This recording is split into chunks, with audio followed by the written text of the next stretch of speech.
ناظرین و سامعین السلام علیکم ورحمۃ اللہ وبرکاتہ۔ آج 17 رمضان ہے اور ہم اپنی روٹین کے مطابق 17ویں پارے کے مضامین کا خلاصہ آپ کی خدمت میں پیش کریں گے۔ اس میں جو اہم باتیں کی گئی ہیں ان سے ابتدا کرتے ہیں۔ پہلا سوال یہ ہے کہ علم کا منبع جو ہے وہ سوال کرنا ہے۔ علم کا منبع جو ہے وہ سوال کرنا ہے۔ اللہ تعالیٰ نے فرمایا فَاسْأَلُوا أَهْلَ الذِّكْرِ إِن كُنتُمْ لَا تَعْلَمُونَ، اگر تمہیں نہ معلوم ہو تو تم ان سے پوچھو جو اس چیز کے عالم ہیں۔ تو اب آج کل جو ہمارا نظام تعلیم ہے اس میں بدقسمتی سے اسکولوں میں رٹے کا تذکرہ ہے اور اس پر عمل ہے، اور جب آدمی رٹا لگائے اور کمپریہنشن نہ ہو، اس کی سمجھ نہ ہو اور کریٹیکل تھنکنگ نہ ہو تو پھر سوال آدمی نہیں کر سکتا۔ پھر تو آدمی لکیر کا فقیر ہے، ٹیچر نے کہا یہ اس سوال کی یہ 12 لائنیں ہیں، یہ یاد کر لیں، اور بچہ وہ 12 لائنیں یاد کر کے آ جائے حافظوں کی طرح، اور نہ اس پتہ ہی نہ ہو کہ اس میں کیا کہا گیا اور کیا نہیں کہا گیا، تو ظاہر ہے وہ سوال نہیں کر سکتا۔ انٹیلیجنٹ سوال کرنے کے لیے بھی تھوڑی سی عقل درکار ہے، اور سوال نہ کرنا جو ہے، جب میں سعودی عرب میں پڑھتا تھا تو ہمارے اساتذہ کہا کرتے تھے کہ السوال مفتاح العلم، کہ سوال جو ہے وہ سوال کرنا جو ہے وہ گویا کہ علم کی کنجی ہے، علم کی چابی ہے۔ تو اور استاد کو بھی اس سے گھبرانا نہیں چاہیے کہ طالب علم جو ہیں ان کو چاہیے کہ وہ کثرت سے سوال کرے، خاص طور پر جب انہیں سمجھ نہ آ رہی ہو تو اسے استاد کو یعنی اس سے آگے نہ جانے دیں، مطلب یہ ہے کہ وہ سوال ضرور کرے۔ تو سوال کرنا جو ہے تعلیم کے پروسیس میں وہ بہت اہم ہے، اور آدمی کو سوال کرنا سیکھنا چاہیے، اور استاد کو سوالات کی کثرت سے گھبرانا نہیں چاہیے اور ہر سوال کا جواب دینا چاہیے، اور اگر آدمی کو نہ پتہ ہو تو لا ادری کہہ دینے میں بھی کوئی حرج نہیں ہے، یہ استاد کی شان کے مطابق ہے، اس کے خلاف نہیں ہے۔ اچھا، ایک اور اہم بات جو اللہ تعالیٰ نے اس میں فرمائی وہ یہ ہے کہ وَلَقَدْ كَتَبْنَا فِي الزَّبُورِ مِن بَعْدِ الذِّكْرِ أَنَّ الْأَرْضَ يَرِثُهَا عِبَادِيَ الصَّالِحُونَ، کہ ہم نے پہلی آنے والی کتاب کے بعد یعنی تورات کے بعد زبور میں یہ لکھ دیا تھا کہ زمین کے وارث جو ہیں وہ میرے صالح بندے ہوں گے۔ اب آپ دیکھتے ہیں کہ آج کے جو مسلمان ہیں ہم سب غلام ہیں مغرب کے، اور اقتدار ان کے پاس ہے، سیاست میں ہم ان کی پیروی کرتے ہیں، آلات حرب ہم ان سے خریدتے ہیں، سوشل سائنسز ساری عمرانی علوم وہاں سے لیتے ہیں، تاریخ، اکنامکس، فلسفی، انتھروپالوجی، ہر چیز ہماری یونیورسٹیاں جو ہیں وہ ہماری یونیورسٹیوں کے اساتذہ وہاں کی نقل کر کے ہمیں پڑھا دیتے ہیں۔ تو بات یہ ہے کہ اللہ تعالیٰ کا دستور یہ ہے، دیکھیے یہ جو لفظ ہے نا اصلاح صاد لام ہا، اس میں براہ راست مادہ تو اصلاح کا ہے، مصلح ہونے کا ہے، صلاحیت بھی اسی میں سے ہے۔ تو اقتدار کے لیے یا دنیا پر غلبے کے لیے جو چیز درکار ہے وہ ہے صلاحیت اور صالحیت، آئی سمجھنا۔ تو جب تک یہ دونوں چیزیں نہ ہوں اس وقت تک آپ اقتدار کے حقدار نہیں بنتے۔ ہم آج مسلمانوں میں مسلمان قوم زوال کا کیوں شکار ہے؟ اس لیے کہ نہ اس میں صلاحیت ہے اور نہ اس میں صالحیت ہے۔ نتیجہ یہ ہے اللہ کو اپنا نظام دنیا کا چلانا ہے، اگر صالحیت رکھنے والے لوگ ایسے نہ ہوں جو صلاحیت بھی رکھتے ہوں تو پھر ظاہر ہے اللہ تعالیٰ اپنے دنیا کا نظام چلانے کے لیے ان لوگوں کو آگے لے آئے گا جو صالح نہ بھی ہوں لیکن صلاحیت رکھتے ہوں۔ تو مسلمانوں کو زوال سے نکلنے کا نسخہ یہ ہے کہ ان میں صلاحیت بھی پیدا ہو اور ان میں صالحیت بھی پیدا ہو، اور یہ دو چیزیں کہاں سے آئیں گی؟ قرآن مجید یہ بتاتا ہے کہ یہ آئیں گی تعلیم اور تزکیہ نفس سے۔ ہمارا تعلیم اور تزکیہ نفس کا نظام ایسا ہونا چاہیے جو اسلامی اصولوں پر مبنی ہو، اور اس میں ہم مغرب کی پیروی نہ کریں۔ مغرب کی پیروی کریں گے تو ان کے مقلد ہو جائیں گے۔ ہمارے پاس ہم غلبہ اور اقتدار کیسے آئے گا؟ ہم تو ان سے مروب ہو جائیں گے، ان کی پیروی کریں گے۔ تو جب تک ہم اپنی انڈیپینڈنٹ فکر کے حامل نہیں ہوتے، اپنے دین سے نہیں جڑتے، اس کے مطابق اپنا نظام تعلیم نہیں بناتے، تاکہ لوگوں نظام تعلیم میں اور تربیت میں کیا ہوگا کہ وہ آپ کے اندر صلاحیت پیدا کرے گا۔ صلاحیت پیدا کرنے کی بنیاد ایمان ہے۔ صلاحیت پیدا کرنے کی بنیاد ایمان ہے۔ جب ایمان ہوگا تو اس کے مطابق صلاحیت پیدا ہوگی اور آدمی مثالیں ہو جائیں گے۔ تو اس لیے ہمیں اس بات کو سمجھنا چاہیے کہ ہمیں دو چیزیں درکار ہیں، صالحیت اور صلاحیت۔ تو جب تک ہم ان دونوں چیزوں کا نہ کریں گے، اور اس کا راستہ وہی ہے جیسے میں نے عرض کیا کہ تعلیم اور تزکیہ نفس کے لیے جب تک ہم ان دو چیزوں کو نہیں بدلیں گے، معاف کیجیے گا، ہم اس زوال سے نہیں نکل سکتے۔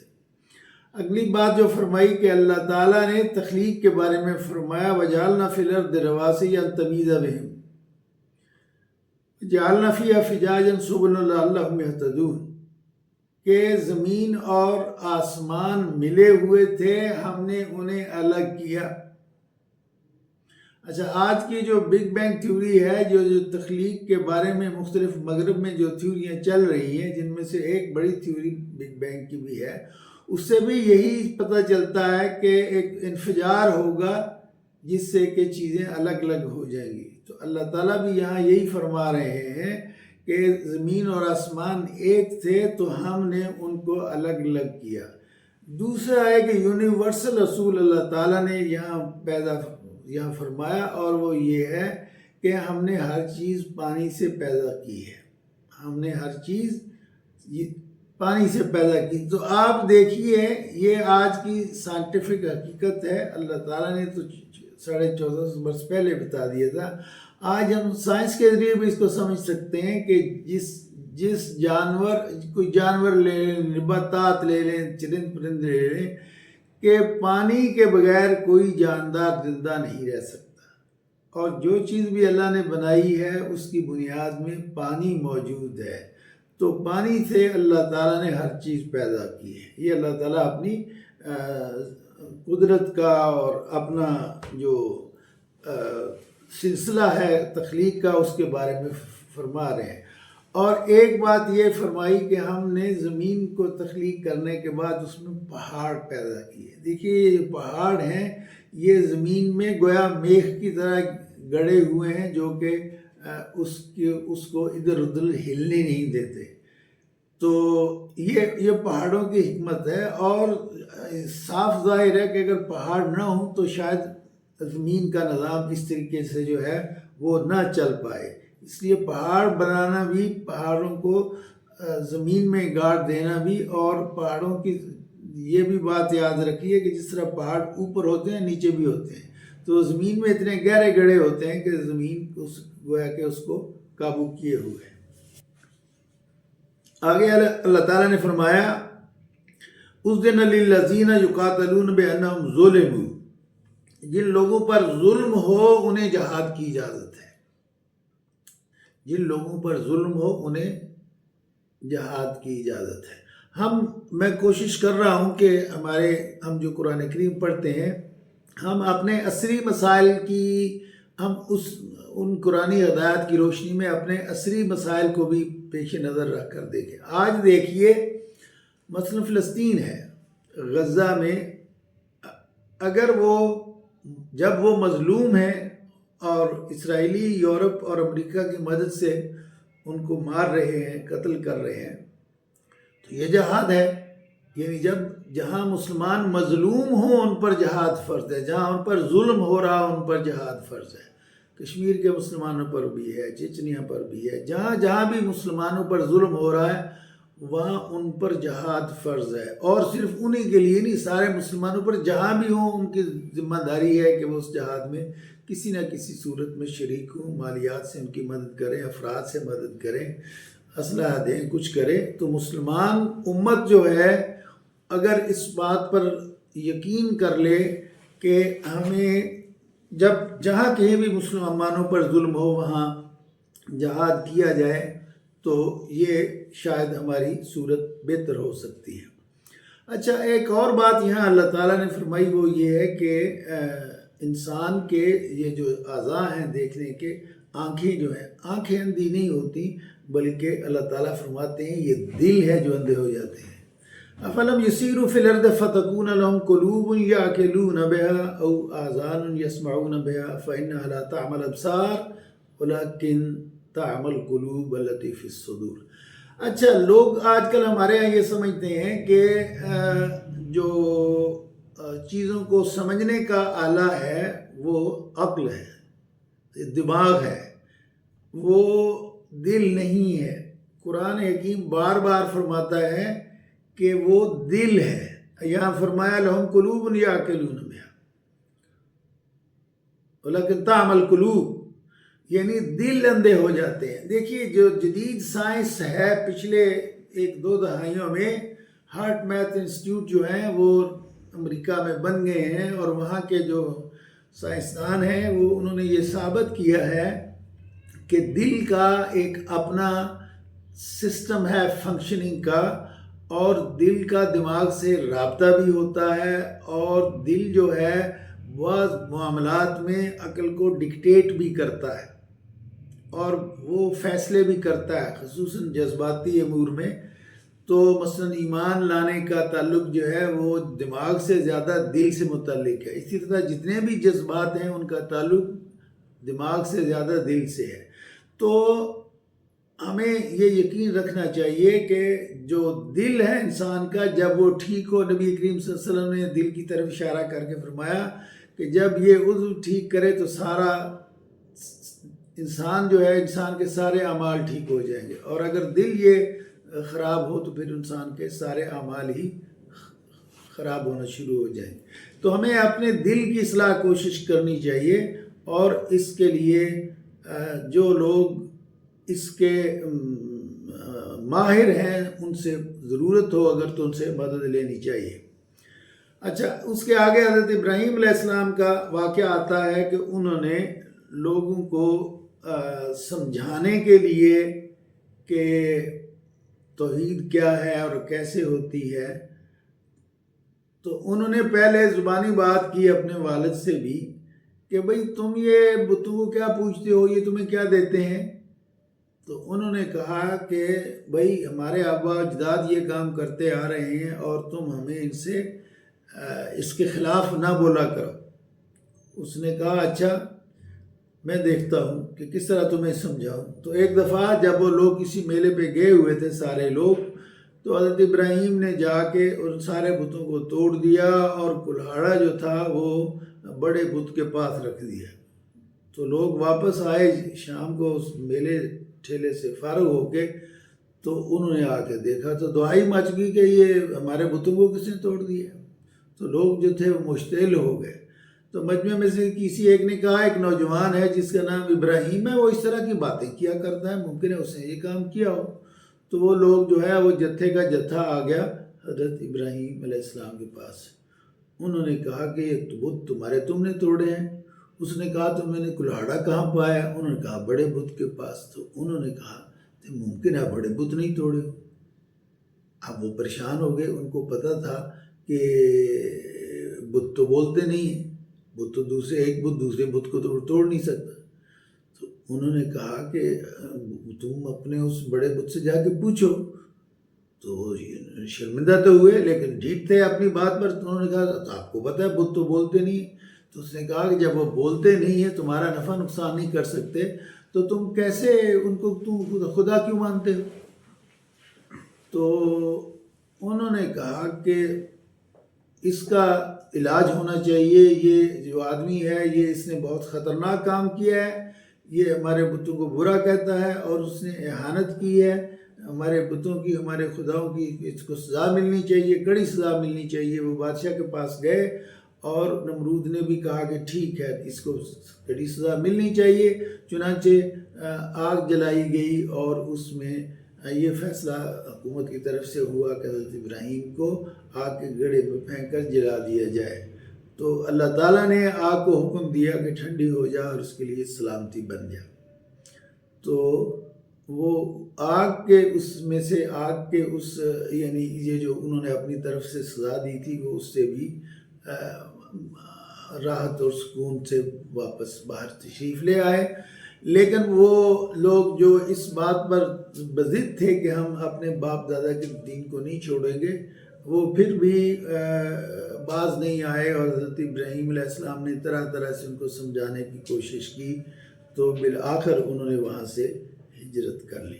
تو حضرت ابراہیم کے بعد حضرت ایوب علیہ السلام کا واقعہ آتا ہے کہ ان کو بیماری ہو گئی، اور بیماری بڑھتی گئی، بہت عرصہ اس پہ گزر گیا، تو بالآخر مجبور ہو کے انہوں نے اللہ تعالیٰ سے بڑی دردناک دعا کی۔ انہوں نے کہا وَأَيُّوبَ إِذْ نَادَىٰ رَبَّهُ أَنِّي مَسَّنِيَ الضُّرُّ وَأَنتَ أَرْحَمُ الرَّاحِمِينَ، اے اللہ مجھے یہ بیماری لگ گئی ہے، تو آپ ارحم الراحمین ہیں، آپ سب رحم کرنے والوں سے زیادہ رحم کرنے والے ہیں، تو مجھے اس مصیبت سے نجات دلائیے۔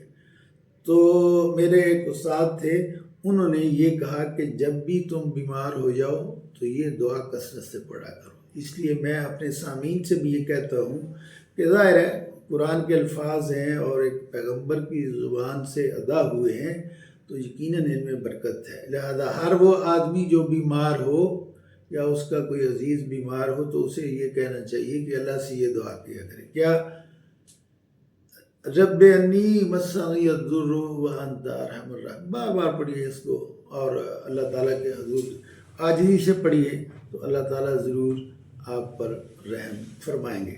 اسی طرح اس سورہ میں 17 انبیاء کا ذکر ہے، لیکن 2-3 انبیاء کا تفصیل سے ذکر ہے جن کا میں آپ کے سامنے ذکر کر رہا ہوں۔ ان میں ایک واقعہ حضرت یونس علیہ السلام کا بھی ہے کہ وہ غصے میں انہوں نے سمجھا کہ میری قوم جو ہے ایمان نہیں لاتی، تو اور اللہ تعالیٰ نے فیصلہ کر دیا کہ ان کے کہنے پر کہ ہم ان پر عذاب بھیجیں گے، تو وہ غصے میں ان کو چھوڑ کر چلے گئے، اور سمندر کے جب قریب پہنچے تو ایک ویل مچھلی نے ان کو نگل لیا، تو وہاں جا کے انہیں احساس ہوا، اور قوم جو تھی وہ ان کو خیال ہوا کہ ہمیں پیغمبر نے ڈرایا تھا تو ممکن ہے عذاب آ جائے، وہ سارے کے سارے باہر نکلے، انہوں نے اجتماعی طور پر توبہ کی اور اللہ نے ان کی توبہ قبول کر لی۔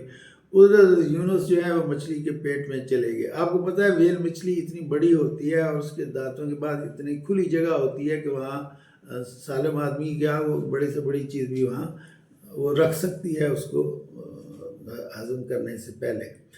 تو اس اندھیرے میں اندھیرا در اندھیرا تھا، تو یعنی پیٹ کے اندر بھی اندھیرا اور پھر پانی کا بھی اندھیرا، تو انہوں نے اس وقت دعا کی لا الہ الا انت سبحانک، اے اللہ تو پاک ہے، انی کنت من الظالمین، بے شک مجھ سے ظلم ہوا ہے، مجھ سے نافرمانی ہوئی ہے۔ تو یہ دعا بھی ہے ہمارے ہاں، اس کو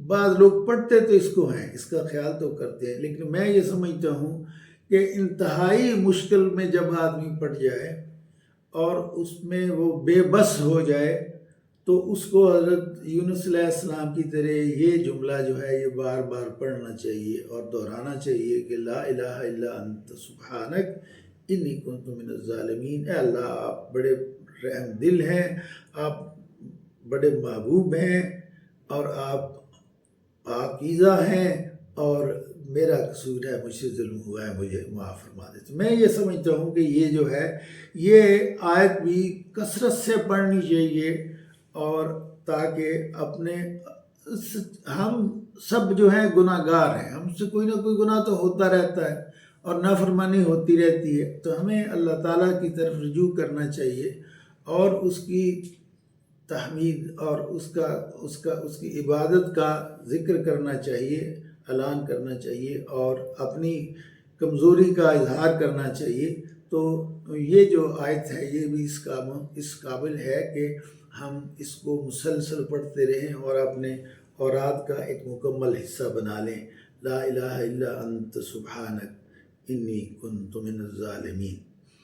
اچھا، آگے حضرت ابراہیم علیہ السلام کا وہاں دوسری جگہ دوسرے پہلو سے ذکر تھا۔ یہاں بیت اللہ میں انہوں نے اپنی جو اہلیہ کو چھوڑا تھا اور بیٹے کو، پھر اللہ نے انہیں حکم کیا کہ یہاں تم مسجد بناؤ، تو یہ وہ مسجد ہے جسے ہم حرم کعبہ کہتے ہیں۔ تو وہاں اللہ تعالیٰ نے حضرت ابراہیم علیہ السلام کو حکم دیا اور انہوں نے جبل ابو قیس پر چڑھ کر یہ ندا دی لوگوں کو کہ یہ اللہ کا گھر ہے اور تم لوگ اس کی زیارت کے لیے اور یہاں طواف کرنے کے لیے آؤ۔ تو اس بات کو 5000 برس گزر چکے ہیں اندازاً حضرت ابراہیم علیہ السلام کو۔ اور دیکھیے اس وقت تو نہ یہ ہمارا ٹی وی تھا، نہ انٹرنیٹ تھا، نہ ای میل تھی، یعنی کوئی آپ کے پاس ذرائع نہیں تھے۔ ایک آدمی پہاڑ پر کھڑا ہو کے ساری دنیا کو ندار دے رہا ہے، بلا رہا ہے، تو میں ایسا لگتا ہے کہ شاید اللہ تعالیٰ نے اپنی قدرت سے وہ جو ندا تھی، وہ جو ان کی دعا تھی، وہ شاید سارے عالم کو بھجوا دی۔ تو اب دیکھیے کہ اس وقت مسلمانوں کے 50 ملک تو وہ ہیں جس میں مسلمان صاف اور واضح اکثریت رکھتے ہیں، اور 7 ملک وہ ہیں جن میں مسلمانوں کی بہت بڑی اقلیت ہے، بعضوں میں کروڑوں کی تعداد سے ہے، جیسے بھارت میں ہے، جیسے چین میں ہے، جیسے روس میں ہے۔ مسلمان اکثریتی ملک نہیں ہے، تو یہ مسلمان اکثریتی ملک نہیں ہے لیکن بہت بڑی تعداد میں ہے۔ اور دنیا کا شاید ہی کوئی ایسا ملک ہو، مشرق سے لے کر مغرب تک اور شمال سے لے کر جنوب تک، کوئی ملک شاید ہی ایسا ہو کہ جس میں کوئی مسلمان موجود نہ ہو اور وہ اللہ کو یاد نہ کر رہا۔ اور اللہ تعالیٰ نے ایسی محبت ڈالی ہے حج کی اور عمرے کی کہ لوگ اپنے بعض لوگ جن پر یعنی حج کا فرض ہونے کا وجہ یہ ہے، اللہ تعالیٰ نے فرمائی کہ جو وہاں تک جانے کا سامان رکھتا ہو، جس کے پاس زیادہ راہ ہو، اب یہاں سے اب دور ہے، آپ کے پاس بحری جہاز کا کرایہ ہو یا ہوائی جہاز کا کرایہ ہو، آنے کا، جانے کا، وہاں رہنے کا، کھانے پینے کا، تو اب خرچہ ہے، تو مشکل ہے۔ اسی لیے اللہ تعالیٰ نے فرمایا کہ جن کے پاس زیادہ راہ ہو، استطاعت رکھتے ہوں، صحت مند ہوں، وہ حج ضرور کریں، ان پر حج کرنا فرض ہے۔ لیکن اللہ تعالیٰ نے حضرت ابراہیم علیہ السلام کی یہ دعا اس طرح قبول کی ہے کہ اب ہر آدمی اس گھر میں جانا چاہتا ہے، خواہ اس کے پاس پیسے نہ بھی ہوں۔ ایسے لوگ بھی ہیں جو زندگی بھر پیسے جوڑتے رہتے ہیں کہ ہمیں اللہ تعالیٰ حج کی توفیق دے دے، اور دعا مانگتے رہتے ہیں برسوں تک کہ اللہ ہمیں اپنے در پہ بلا لے۔ تو یہ ساری بات جو ہے، یہ اس کی بنیاد یہ ہے کہ حضرت ابراہیم علیہ السلام سے اللہ تعالیٰ نے جو الفاظ نکلوائے تھے، اللہ تعالیٰ نے وہ کروڑوں اربوں لوگوں تک پہنچا دیے اور ان کے دلوں میں پیوست کر دیا۔ اب ہر آدمی جو ہے وہ طواف کرنا چاہتا ہے حرم کا، کعبہ کا، اور اس کی زیارت کرنا چاہتا ہے۔ اس کی طواف کیا ہے؟ ایک دیوانہ وار اپنے محبوب کے گھر کے گرد پھرنا ہے، طواف یہی ہے نا جی۔ اور ہم اسے بیت اللہ کہتے ہیں، اور ہمیں پتہ ہے کہ اللہ میاں وہاں رہتے نہیں ہیں، لیکن وہ اللہ کا گھر ہے جو اس کے ایک پاکیزہ اور نیک بندے نے بنایا تھا، تاکہ ہم ایک تصور کر سکیں اللہ کے گھر کا۔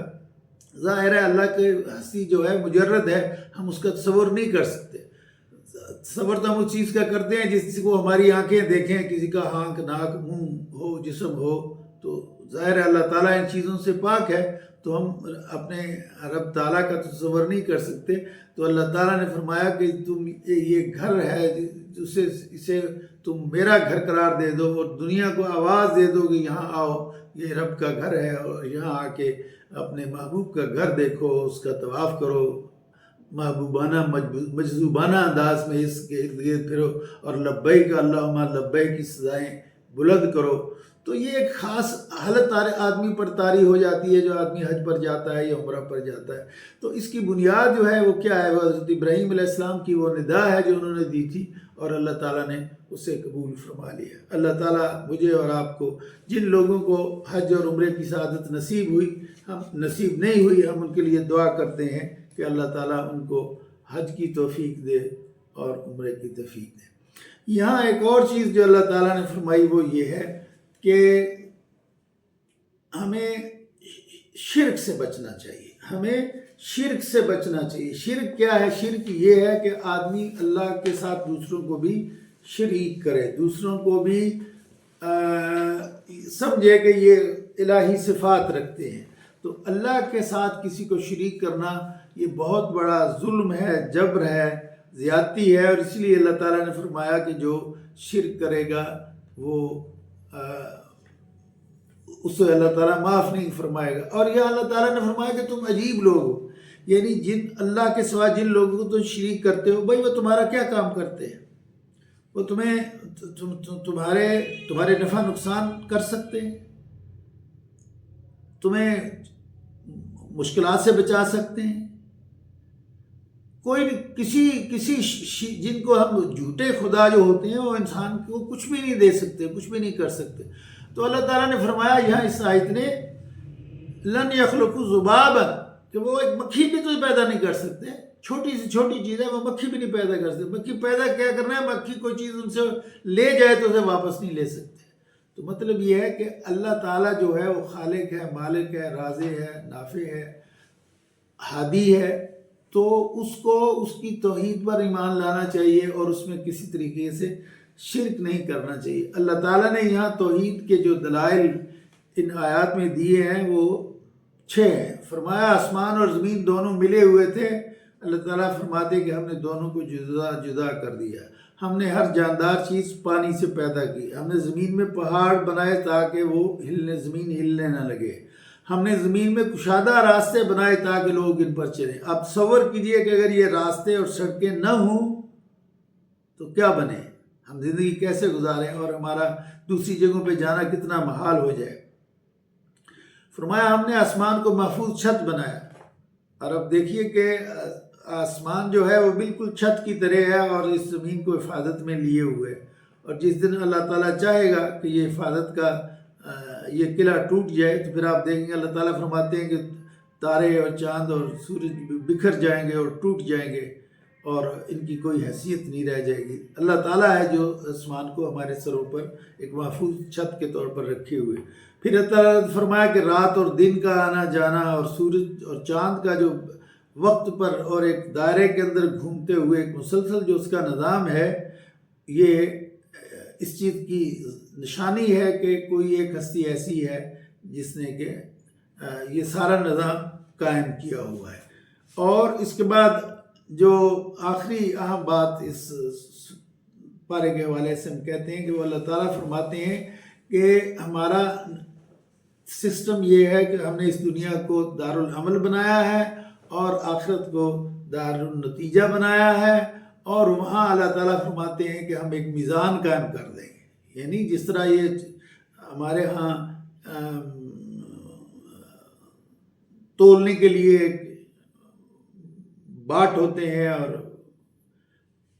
تو اس طریقے سے اللہ تعالیٰ نے فرمایا کہ وہاں اس دن نیکیاں اور برائیاں تولی جائے گی، نیکیاں اور برائیاں تولی جائے گی۔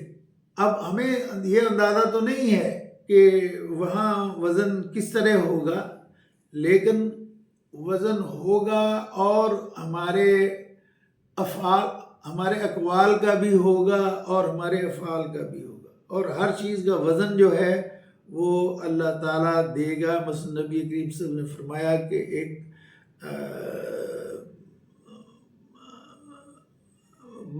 بد کردار عورت تھی، اس نے ایک بھوکے کتے کو، پیاسے کتے کو پانی پلا دیا تو اللہ نے اس کو معاف فرما دیا۔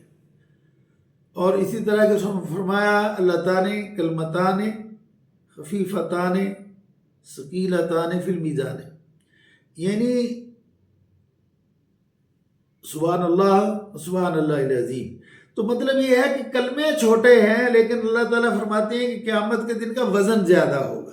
تو وزن جو ہوگا وہ اس دن نیکیوں کا وزن ہوگا اور برائیوں کا وزن ہوگا۔ جس کی نیکیاں زیادہ ہوں گی وہ جنت میں جائے گا، اور جس کی برائیاں زیادہ ہوں گی وہ جہنم میں جائے گا۔ تو اللہ تعالیٰ سے دعا ہے کہ وہ ہمیں اللہ تعالیٰ کے راستے پر، اپنے راستے پر چلنے کی ہمیں توفیق دے، ہمیں نیک رستے پر چلنے کی توفیق دے اور برے رستے سے ہمیں وہ بچائے، تاکہ وہ آخرت میں ہم سے راضی ہو جائے اور ہمیں اپنی نعمتوں سے نوازے۔